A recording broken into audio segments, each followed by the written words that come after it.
Islam actuel. Salam alaikum, que la paix soit sur vous.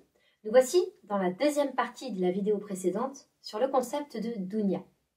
L'être humain n'est pas invité à vivre de façon divisée, comme un schizophrène qui doit suivre deux ordres contradictoires, la religion en théorie et la vraie vie en pratique, les valeurs dans la sphère privée et la loi du plus fort dans la sphère publique. Aucune intention, pensée, parole, action n'est neutre. Par exemple, manger n'est pas neutre. Manger, ce peut être une chose bonne ou mauvaise du point de vue de l'islam. Selon le contenu de ce que l'on mange, le halal et le tayyib, le permis et le bon, la façon de manger, la façon dont on a acquis ce que l'on mange, la façon de partager et d'utiliser ce que l'on mange, etc. Donc, manger une tomate qu'on a cultivée en utilisant des pesticides qui ont détruit l'écosystème, c'est participer à une façon injuste de traiter la nature. Manger un bon repas qu'on a payé avec de l'argent volé, c'est manger injustement le bien des autres, tout comme manger sans se soucier de son voisin qui a faim, sans partager une partie de ce que l'on a, c'est commettre une injustice. Manger les biens des autres, voler l'héritage de l'orphelin ou de sa famille, gagner de l'argent grâce aux intérêts que l'on fait subir à celui à qui on prête de l'argent, tout ça revient à manger de façon injuste. À manger même des choses bonnes, bio, mais grâce à de l'argent mal acquis. Le Coran nous rappelle de façon insistante. Coran, sourate 2, signe 188.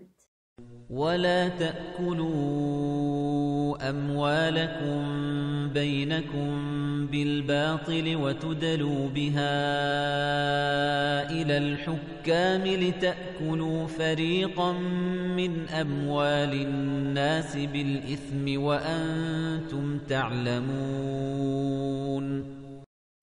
Ne vous dépouillez pas injustement les uns des autres de vos biens. Mot à mot, ne mangez pas vos biens les uns les autres de façon injuste. Ne les utilisez pas pour obtenir la faveur des juges et vous approprier injustement et en toute connaissance de cause une part des biens des gens. Manger n'est donc pas un acte qui relève simplement de la dunya ou de la vie. L'islam a quelque chose d'essentiel à nous dire sur l'alimentation. De la même façon, voyager n'est pas neutre. On peut voyager partout dans le monde, la terre entière est à Dieu. Mais voyager dans un pays dont l'État profite des bénéfices du tourisme pour renforcer l'oppression contre son peuple, c'est participer à l'injustice. Voyager aussi en traitant systématiquement l'autre comme un moyen de satisfaire mes envies en consommant sa culture, sa tradition, c'est aussi maltraiter l'autre, c'est commettre une injustice envers lui. À l'inverse, voyager pour revenir au centre de la vie, à Dieu, à ce qu'il attend de nous, à ce qu'on doit changer dans sa vie, en agissant avec l'autre et avec la nature de façon juste, c'est ça, c'est précisément la façon de voyager que Dieu nous invite à pratiquer. Voyager n'est donc pas un acte qui relève simplement de la dunya ou de la vie. L'islam a vraiment quelque chose d'essentiel à dire sur le voyage, sur sa finalité et ses modalités.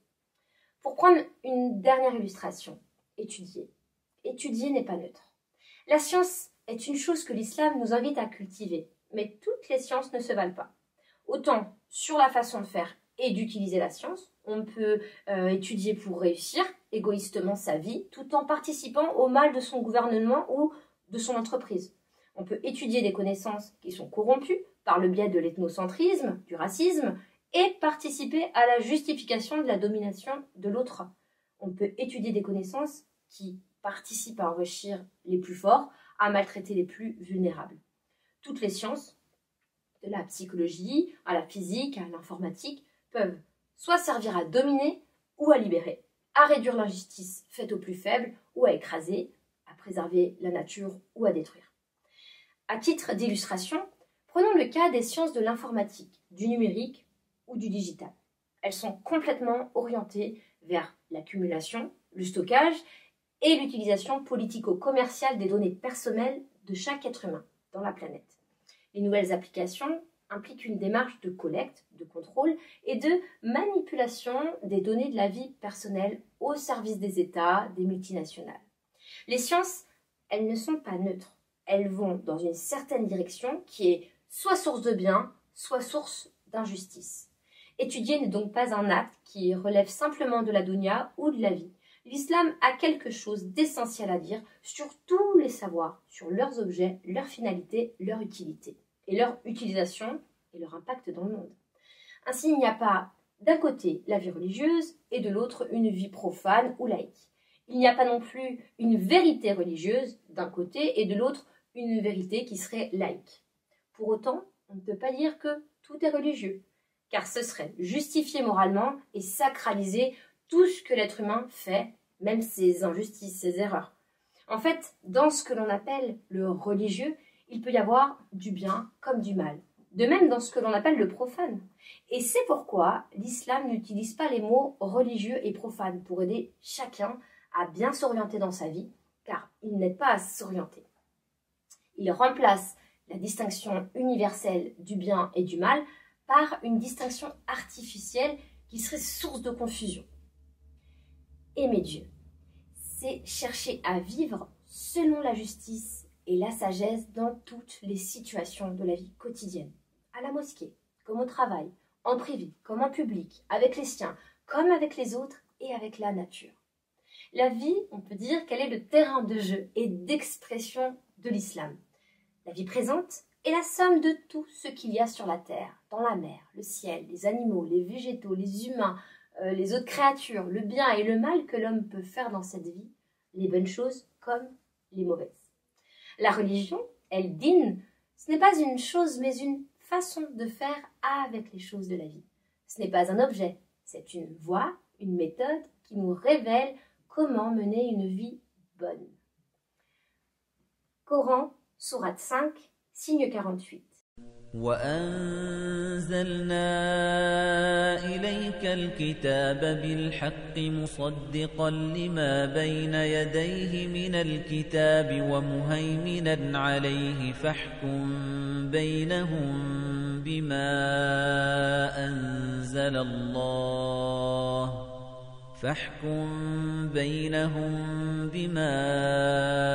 أَنزَلَ اللَّهُ وَلَا تَتَّبِعْ أَهْوَاءَهُمْ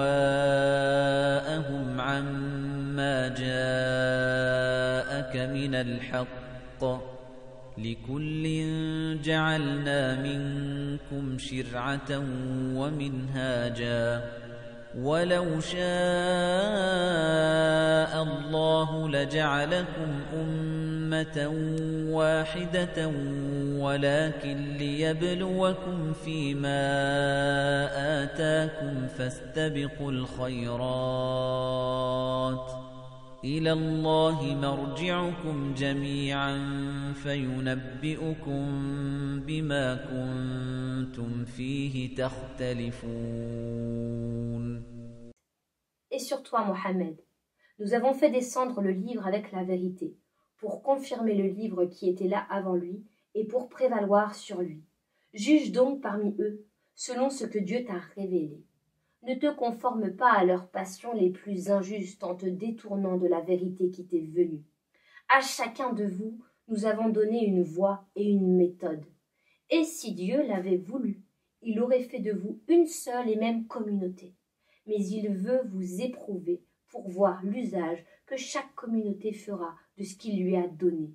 Rivalisez donc d'efforts dans les bonnes actions, car c'est vers Dieu que vous ferez retour et il vous éclairera sur l'objet de vos divergences. De façon métaphorique, on pourrait dire que la vie est à l'image d'un terrain de foot et que ce sport est à l'image de l'islam. Le terrain de jeu, c'est le moyen et le lieu où le jeu et les règles du foot peuvent s'appliquer. Mais le football, ce n'est pas le terrain. C'est un jeu avec des règles. Ainsi, la vie est le terrain de jeu de l'islam. C'est le moyen et le lieu où la sagesse révélée peut être jouée, où elle peut être et doit être pratiquée. Ainsi, on peut dire que l'islam n'est pas un sujet parmi d'autres comme peuvent être le sport, l'art, la culture, la politique. L'islam, c'est la voie et la méthode pour vivre selon la justice et la sagesse. Et la vie, c'est l'affaire même de l'islam. Autrement dit, le sport, l'art, la culture ou la politique, c'est l'affaire même de l'islam, en ce sens que c'est dans chacun de ces domaines de la vie que la justice et la sagesse doivent se concrétiser. La vie est le terrain de l'épreuve. Reconnaître que Dieu existe, que Dieu est unique, créateur de tout, c'est savoir que Dieu nous met à l'épreuve dans cette vie, à travers le mal et le bien, ce que l'on perd ou gagne, les personnes que l'on aime ou que l'on déteste, sa famille, ses amis, ses ennemis, les croyants et même ceux qui ne croient pas. Tout est là pour mettre à l'épreuve sa fidélité au vrai, au bien, au juste. En effet, la vie présente est le champ où chacun peut semer des idées, des paroles et des actions au service du bien. C'est un lieu de plaisir, mais aussi d'épreuve, de la mise à l'épreuve de sa fidélité au pacte originel passé avec Dieu. Coran, sourate 67, signes 1 et 2. تبارك الذي بيده الملك وهو على كل شيء قدير الذي خلق الموت والحياة ليبلوكم أيكم أحسن عملا وهو العزيز الغفور. Béni soit celui qui tient en sa main le royaume et qui a le pouvoir sur toute chose. Celui qui a créé la mort et la vie pour vous éprouver et reconnaître qui de vous agit le mieux. C'est lui, le puissant, plein de pardon. La vie présente est donc la maison de l'épreuve, un lieu qui a sa part de négatif. Le jeu et la jouissance y sont éphémères. La jouissance peut être illusoire, le bien et le mal que l'on expérimente peut nous perdre. La vie présente est illusoire et trompeuse, car les contraintes quotidiennes ainsi que la course aux richesses, au pouvoir, au plaisir nous distraient, nous font oublier notre vocation, nos devoirs dans cette vie et notre rendez-vous avec Dieu dans la vie dernière. Coran, sourate 7, signe 51. الذين اتخذوا دينهم لهوا ولعبا وغرتهم الحياة الدنيا فاليوم ننساهم كما نسوا لقاء يومهم هذا وما كانوا بآياتنا يجحدون. Ceux qui ont pris leur voie pour un divertissement et un jeu que la vie présente a séduit. Nous les oublions en ce jour comme eux-mêmes ont oublié leur rencontre de ce jour et parce qu'ils ont nié nos signes. Coran, sourate 57, signe 20. اعلموا أنما الحياة الدنيا لعب ولهو وزينة وتفاخر بينكم وتكاثر في الأموال والأولاد كمثل غيث أعجب الكفار نباته ثم يهيج فتراه مصفرا ثم يكون حطاما وفي الآخرة عذاب شديد ومغفرة من الله ورضوان وما الحياة الدنيا إلا متاع الغرور. Sachez que la vie présente n'est que jeu, amusement, vaine parure, une course à l'orgueil entre vous et une rivalité dans l'acquisition des richesses et des enfants. Elle est semblable à une pluie. Ceux qui sont dans le déni de Dieu s'émerveillent des plantes qu'elle fait pousser. Puis elles se fanent. Tu les vois jaunir et elles deviennent de la paille sèche. Dans la vie dernière, il y a un châtiment terrible et un pardon de Dieu avec sa satisfaction. Et la vie présente n'est que jouissance illusoire. De nos jours, à force d'enchaîner le travail, les vidéos, les publications sur les réseaux, les films, les séries, on se déconnecte de plus en plus de la grande réalité. On oublie qu'on est libre, mais aussi responsable de sa vie et qu'on devra rendre compte de ses actes devant Dieu le jour du jugement. En étant distrait de son devoir de participer à rendre le monde meilleur, on a tendance à laisser le mal faire sa loi en soi-même et dans la vie collective. Depuis le début de l'humanité, la sagesse divine a eu pour finalité de prévenir l'homme pour l'arracher de l'oubli et de la souciance. Coran sourate 19, signe 39. وأنذرهم يوم الحسرة إذ قضي الأمر وهم في غفلة وهم لا يؤمنون. Et avertis-les du jour du regret, quand l'ordre sera donné, alors que ceux qui n'ont pas adhéré à la voie de Dieu seront plongés dans l'insouciance. C'est nous qui hériterons de la terre et de tout ce qu'elle porte, et c'est à nous qu'ils feront tous retour. Coran, sourate 21, signe 1. اقترب للناس حسابهم وهم في غفلة معرضون. Le compte approche pour les gens, alors que dans leur insouciance, ils s'en détournent. Tout le mal vient du fait que les hommes ne se demandent pas des comptes sur leurs actes dans cette vie. Coran, sourate 76, signe 27. إن هؤلاء يحبون العاجلة ويذرون وراءهم يوما ثقيلا. Ces gens aiment la vie éphémère et ils délaissent un jour grave, le jour du jugement. Tout le mal vient de ce que les gens s'alourdissent dans la vie. Au lieu de vivre léger, ils s'alourdissent en suivant systématiquement leur passion, quitte à faire le mal, comme s'ils allaient vivre éternellement. Coran, sourate 104, signes 1 à 3. ويل لكل همزة لمزة الذي جمع مالا وعدده يحسب أن ماله أخلده. Malheur à tout calomniateur, diffamateur, qui cumule la richesse et la compte, pensant que sa fortune le rendra immortel. Coran, sourate 7, signes 175-176.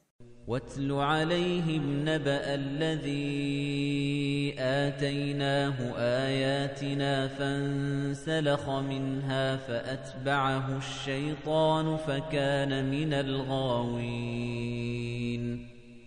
ولو شئنا لرفعناه بها ولكنه أخلد إلى الأرض واتبع هواه فمثله كمثل الكلب إن تحمل عليه يلهث أو تتركه يلهث ذلك مثل القوم الذين كذبوا بآياتنا فاقصص القصص لعلهم يتفكرون.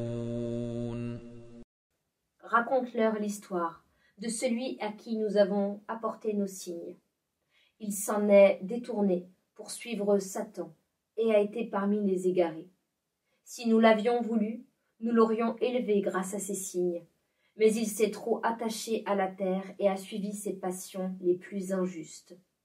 Ainsi, il ressemblait au chien qui, si tu le chasses, allaite la langue pendante et qui fait de même si tu le laisses tranquille. Tel est l'exemple des gens qui sont dans le déni face à nos signes. Raconte-leur donc les récits. Peut-être vont-ils réfléchir. Coran, sourate 9, signe 38. يا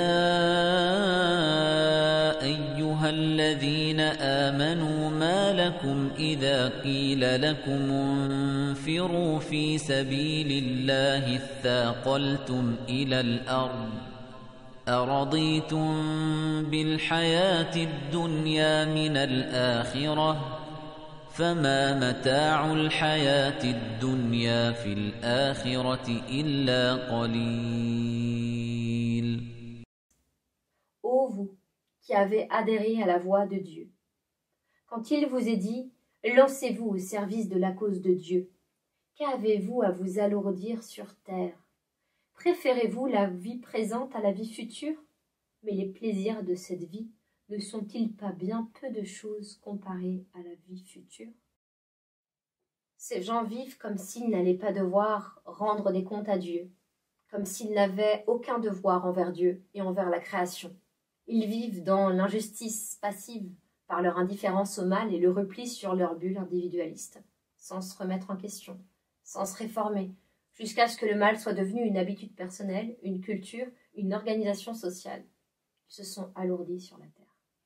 À l'inverse, vivre léger, c'est vivre sans faire de tout ce qui arrive dans la vie un drame, sans s'accrocher à toutes les bonnes choses comme s'il n'y avait rien de meilleur. C'est vivre en ayant le sens de la gravité envers l'essentiel, tout en étant détaché par rapport aux choses secondaires. La volonté de Dieu, c'est-à-dire le bien, est ce qui est central. Les plaisirs de la vie sont secondaires s'ils entrent en contradiction avec l'essentiel. Cette capacité à distinguer l'essentiel du secondaire rend l'être humain léger. Ça ne va pas dans ton travail ou dans ton couple, ce n'est pas la fin du monde. Tout peut changer.